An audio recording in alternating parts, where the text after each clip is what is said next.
స్నానం చేద్దామని అనుకున్నాను. కానీ లోపల గమ్మున ఏమన్నా జంతువులు మన మీదకి అటాక్ వస్తే పరిస్థితి ఏంటా అని చిన్న ఐడియా వచ్చింది. అందుకే అది మానవుడి టైప్లో మనం ఒక కర్ర తీసుకొని దాన్ని చెక్కడం స్టార్ట్ చేశాను. అంటే ఈట అంటారు కదా, ఈటో ఏదో ఉంటుంది, అదే ఈటతోటి అదైతే తయారు చేస్తాం. మనకు పేరు తెలియకపోయినా బాగానే చెక్కుతున్నాం. మరి కొంచెం షార్ప్ వచ్చే వరకు చెక్కిదాన్ని అలా పక్కన పెట్టి కూర్చోవడమే.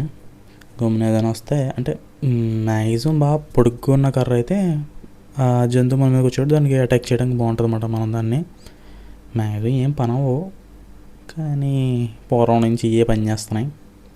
కత్తులతో గట్టా పనవు, ఎందుకంటే అది కత్తి మనం విసిరే అంత గ్యాప్ మనకి మీదకి వచ్చేస్తుంది. చూడండి ఎంత షార్ప్గా చెక్కాను. ఒక గుచ్చితే కూడా అలా గుచ్చిపోతుంది. కర్ర కొంచెం వంకరగా ఉంది కదా, మరి ఇక్కడ ఇవే ఉన్నాయి. అది కూడా పక్కన అయితే చిన్న జెండు బామ్ చెట్టు ఉంటుంది కదా, స్మెల్ జెండు బామ్ టైప్లో వస్తుంది. ఆ చెట్టు కర్ర మాట అయితే ప్రాక్టీస్ కూడా చేస్తున్నాను నేనైతే. ఒక పక్కన పడుతూ ఇంకో పక్క వెళ్తుందేమో, కర్ర వంకరగా ఉంది అది.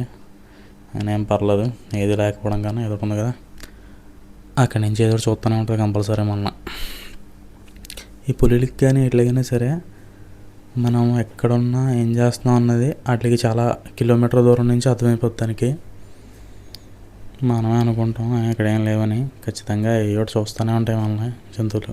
గమనిస్తే అలాగా వాటి జోలికి వెళ్ళినంత వరకు ఓకే, వాటికి ఆకలి అయినంత వరకు ఓకే.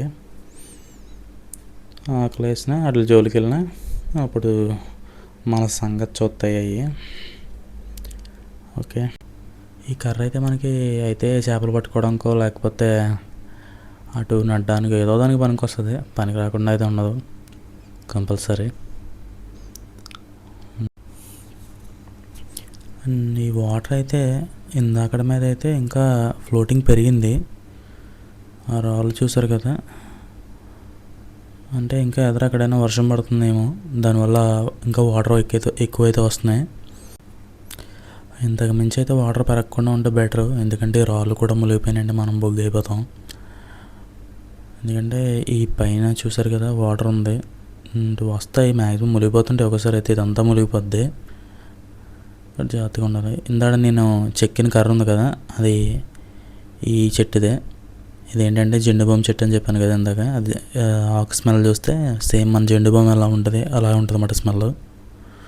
ఇలాంటి ఆకులు ఏమైనా యూస్ చేస్తారేమో జెండు బామ్కి, మనకైతే ఐడియా లేదు పూర్తిగా. మనమైతే దీనికి జెండు బామ్ చెట్టు అని నామకరణం చేసేసాం.